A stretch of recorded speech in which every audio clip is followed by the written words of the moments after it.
मन के जीते जीत हैं, मन के हारे हार, हार गए जो बिन लड़े उन पे है धिक्कार। नमस्कार साथियों, मैं देवेंद्र गहलोत आप सभी का फिर से एक बार स्वागत करता हूं द्रोणाचार्य दीक्षा की इस ऑनलाइन प्लेटफॉर्म पर। जैसे कि आप मेरे पीछे आज देख रहे हैं, द्रोणाचार्य के योद्धा, ये वो योद्धा हैं, ये वो नाम है जो सदियों से चल रहा है, गुरु द्रोणाचार्य। इसी नाम को आगे बढ़ाते हुए और इसी नाम के आधार पर हम लोगों ने कोचिंग शुरू की है, द्रोणाचार्य दीक्षा ऑनलाइन प्लेटफॉर्म। ऑफलाइन क्लासें भी चल रही हैं, आज हमने जो शुरू की थी ऑनलाइन प्लेटफॉर्म पर। और इस ऑनलाइन प्लेटफॉर्म के जो 5 पांडव हैं, इस ऑनलाइन प्लेटफॉर्म के जो मेन योद्धा हैं, किसके? गुरु द्रोणाचार्य के।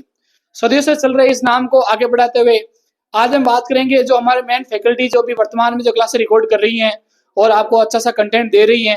हम बात करेंगे हिस्ट्री की जो सुनील जी सर हैं, उनसे बात करेंगे कला संस्कृति पर, इतिहास पर, कैसे बच्चों को पढ़ाया जाए और कितनी सरल भाषा में पढ़ाया जाए। फिर हम बात करेंगे मोहित सिंह जी सर से, जिन्होंने आते ही इस प्लेटफॉर्म पर एक धमाल मचा दिया रीजनिंग को लेकर, जो एक बहुत ही मुश्किल और हार्ड विषय है उसको सरल भाषा में बनाया है मोहित सिंह सर ने। तो सबसे पहले हम बात करेंगे सुनील जी सर से। सुनील जी सर आइए। नमस्कार सर। नमस्कार। नमस्कार साथियों। सुनील जी सर, जैसे कि आपने भी 2-3 क्लासें ली हैं हमारे कला संस्कृति के ऊपर, और जो इस कला संस्कृति की जो क्लासें हैं, जो इसकी जो स्लाइड हैं, हमने कहा था कि इसमें से सवाल आएंगे, इसमें से सवाल आएंगे। रीट की जो अभी एग्जाम हुआ था उसके अंदर आपने कला संस्कृति के 3 से 4 क्वेश्चन आए हैं। तो हम बात करेंगे सर, जो इतिहास है एक जो कठिन विषय और अधिक सिलेबस के साथ है, उसको कैसे पढ़े? देखो, सब्जेक्ट है वो बड़ा कठिन और लंबा है।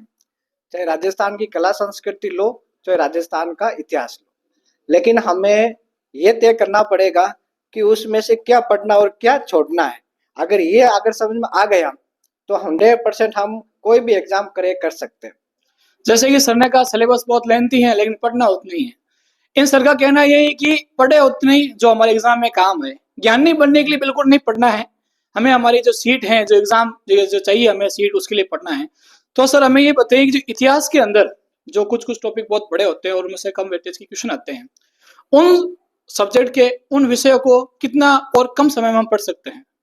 देखो, इतिहास तो बहुत बड़ा है, लेकिन अभी ट्रेंड चल रहा है कि कला संस्कृति पर ज्यादा क्वेश्चन पूछा जा रहा है। तो हमें फोकस करना है कि कला संस्कृति पर ज्यादा पढ़ने का, ज्यादा अध्ययन करने का प्रयास होना चाहिए। लेकिन हम यहाँ ऑनलाइन प्लेटफॉर्म पर द्रोणाचार्य दीक्षा के हम इतना बड़ा और अच्छा प्रयास कर रहे हैं कि वही कंटेंट आपके सामने प्रस्तुत कर रहे हैं जो एग्जाम में आने के लायक है। कुल मिला के सर का कहना यह है कि जो द्रोणाचार्य दीक्षा के इस ऑनलाइन प्लेटफॉर्म पर आपको जो कंटेंट मिल रहा है, वो कंटेंट बहुत ही अच्छे तरीके से और सरल भाषा के अंदर आपको मिल रहा है। अगर आप वो कंटेंट आपने पढ़ लिया तो आपके लिए सफिशिएंट है। और सर ने जैसे रुख मोड़ा है कला संस्कृति के अंदर, जो राजस्थान की कलाएं हैं, जो नृत्य हैं, उनके ऊपर जो रुख मोड़ा है, उन्होंने कहा है कि हर बार और अभी वर्तमान के अंदर उससे बहुत ज्यादा क्वेश्चन पूछे जा रहे हैं। तो आपसे अनुरोध यही है कि जो सुनील जी सर हमारे हिस्ट्री के जो क्लासेस डाल रहे हैं क्लास संस्कृति की, उनको अच्छे से देखें। और उनमें से कई बार क्वेश्चन आए हुए भी हैं, और सर का यही है कि जो रिपीटेड क्वेश्चन है उनके बार बार बताए जा रहे हैं। और सर ने हमें ये बताया है कि जैसे ये टॉपिक्स पूरे होंगे, इन टॉपिक वाई के आधार पर जो भी पीवाई क्यू हैं, जो विगत परीक्षाओं के अंदर पूछे गए प्रश्न हैं, उनकी एक बहुत बड़ी प्रश्नोत्तरी लाई जाएगी और मैराथन क्लास लगाई जाएगी। तो आप सभी हिस्ट्री के लिए, कला संस्कृति के लिए द्रोणाचार्य दीक्षा के इस ऑनलाइन प्लेटफॉर्म पर सुनील सर का जुड़े रहें। अब हम बात करेंगे जो हमारे रीजनिंग के गुरु मोहित सिंह चारण हैं। मैंने कहा था कि जो पहली क्लास के अंदर ही धमाल मचा दिया उन्होंने कि रीजनिंग हो तो ऐसी हो, इतनी सरल भाषा में और अपनी भाषा में। अब चारणों की आदत यही रही है हमेशा एक अच्छे व्यंग्य के साथ और एक अच्छे तरीके के साथ प्रस्तुत करने की। तो हम स्वागत करते हैं मोहित सिंह जी सर का। मोहित सिंह जी सर, नमस्कार सर। नमस्कार सर। नमस्कार साथियों, स्वागत है आप सबका आपके अपने ऑनलाइन प्लेटफॉर्म द्रोणाचार्य दीक्षा पर, जिससे आप जुड़े हुए हैं। सर मैं पूछना चाहूंगा कि मेरे लिए भी एक कठिन विषय रहा है और बच्चों के लिए भी बहुत कठिन विषय है रीजनिंग और मैथ, तो इसको हम सरल भाषा में सर कैसे पढ़े? रीजनिंग एक ऐसी सब्जेक्ट है जिसको आप याद नहीं कर सकते हो, जिसमें लिखा ही है, इसके नाम में ऐसे आता है कि ये रीजन के साथ चलती है, इसी से इसको रीजनिंग बोलते हैं। इसको अपन याद नहीं कर सकते हैं, सिर्फ अच्छे से कॉन्सेप्ट से पढ़ना है और मजे से अपन पढ़ेंगे भी। बहुत अच्छी सब्जेक्ट है, आगे चलो, आप बहुत मजा आएगा आपको हमारे साथ।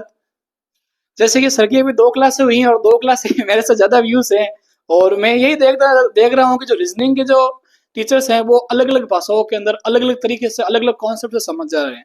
लेकिन कहा जाता नहीं कि अनुभव ही सबसे बड़ा जो सफलता का कारण होता है। यही अनुभव हमारे द्रोणाचार्य दीक्षा के साथ जुड़ा हुआ है और रीजनिंग के लिए बहुत बड़ी बात है। जैसे कि सर का जो सिलेबस डिस्कशन क्लास रही है रीजनिंग की, उस क्लास के अंदर एक एक चैप्टर्स को, एक एक चीज को इतने आसान भाषाओं के अंदर बताए गए हैं कि उस अगर आप सिलेबस को भी देख लेते हो तो आपका रीजनिंग का आधा काम खत्म। और मेरे लिए भी एक बहुत ही हार्ड और बहुत ही मुश्किल विषय रहा रीजनिंग। सर मैं पूछना चाहूंगा कि तार्किक गणनाएं हैं वो कितनी मुश्किल होती है बच्चों के लिए? जी सर, रीजनिंग एक ऐसी सब्जेक्ट है जिससे बच्चा डरता है। वो अपने मारवाड़ में बोलते भी है कि खावे थोड़ी है तने। तो रीजनिंग भी आपको काटती नहीं है, आप अच्छे से जुड़े रहना। और हम इतने अच्छे तरीके से जीरो लेवल से हाई लेवल तक जाएंगे, जिससे कि आपको कभी भी अगर नाइट में भी उठा के पूछ ले कि सर रीजनिंग, तो क्या सर रीजनिंग तो बहुत अच्छी आती है, आप दूसरी सब्जेक्ट की बात करो। मतलब कुल मिला के कहा ना सर ने खावे थोड़ी ऐसा, तो ओपन नहीं खावे ऐसा। रीजनिंग सबसे आसान विषय। और अपनी भाषा के अंदर मोहित सिंह जी चारण, अब चारण जाति आ गई है, और मेरे गुरु जो शायरियों के गुरु हैं सुभाष जी चारण, उनका मैं शिष्य रहा हूँ। और उन्हीं के आधार पर हमारे जो साथ जुड़े हुए हैं मोहित सिंह जी चारण, इन्हीं से अनुरोध है कि ये भी सर की तरह शायरी और हंसी मजाक के साथ इस कठिन विषय को बहुत ही सरल भाषा के अंदर और बहुत ही सरल तरीके से साथ समझेंगे। और आज की जो फैकल्टी है हमारी, इसके पीछे जो दो बहुत बड़े योद्धा और हैं जो भी हमारे पास उपस्थित नहीं है, जो एक दैनिक विज्ञान के भी हैं और एक हमारे कंप्यूटर के। अब इन फैकल्टी का आने का कोई पारिवारिक कारण रहेगा, इन कारण वो आज नहीं आ पाए। इस फैकल्टी से भी आपको मिलाया जाएगा। इन फैकल्टी की क्लासेस आपको अप्रैल माह से स्टार्ट कर दी जाएगी। और अब इस ऑनलाइन प्लेटफॉर्म पर जो अभी वर्तमान में चल रहा है बीएसटीसी का महाकुंभ शुरू होने वाला है। उसी कुंभ के अंदर अगर आपको स्नान करना है, उसी कुंभ का अगर आपको मतलब पुण्य प्राप्त करना है, तो द्रोणाचार्य दीक्षा के साथ जुड़े रहे। क्योंकि इस कुंभ के अंदर के साथ जिसने स्नान कर लिया द्रोणाचार्य दीक्षा के साथ, जिसने जुड़ लिया, और उसको बीएसटीसी सीट फिक्स मिलेगी। अब सर बीएसटीसी सब ये कह रहे हैं। बीएसटीसी इसलिए कह रहे हैं मेरे मित्रों, राजस्थान के अंदर एक बहुत ही मतलब कहते हैं ना, टीचिंग लाइन के अंदर बहुत ज्यादा कंपटीशन हो रहा है, और सबसे ज्यादा कंपटीशन हो रहा है थर्ड ग्रेड टीचर के अंदर। तो मैं हम बात करेंगे सुनील सर से कि बीएसटीसी के लिए जो मैराथन क्लास है वो कब से स्टार्ट होने वाली है और किस तरीके से स्टार्ट होने वाली है। सुनील जी सर। हम बीएसटीसी की क्लासेस बहुत जल्द शुरू करने वाले हैं। आप सबसे हम अनुरोध कर रहे हैं कि ज़्यादा से ज़्यादा द्रोणाचार्य दीक्षा के ऑनलाइन प्लेटफॉर्म से जुड़े, ताकि हम अच्छा से अच्छा कंटेंट आपको दे सके। देखो साथियों, आपको पता है कि एक दोहा है कि परों को खोल जमाना उड़ान देखता है, और जमीन पर बैठ के क्या आसमान देखता है।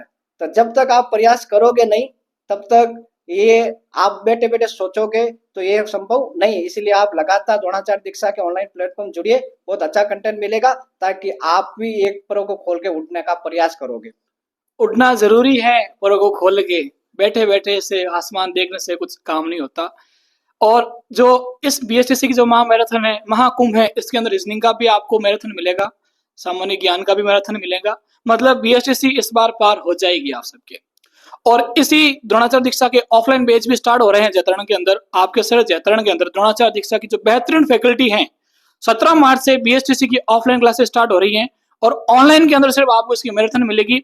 अगर आपको ऑफलाइन कोचिंग करनी है इस द्रोणाचार्य दीक्षा के प्लेटफॉर्म पर, तो आप आके जैतरण शहर में जुड़ सकते हैं।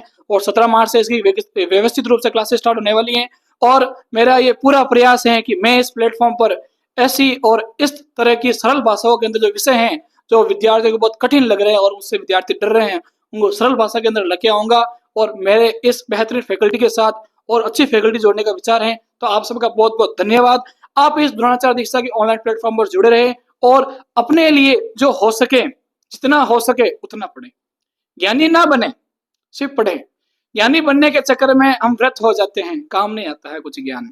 और जो हमारे साथ जो अनुभवी व्यक्ति हैं सुनील जी सर और मोहित सिंह जी चारण, वो हमें बताएंगे कि परीक्षाओं के अंदर जो क्वेश्चन आते हैं उनको कैसे सरल भाषा के अंदर सरल किया जाए, आसान किया जाए, और उनको कैसे बच्चों के लिए उपयोगी बनाया जाए। अनुभव जरूरी है मेरे विद्यार्थियों, अनुभव के बिना कुछ नहीं।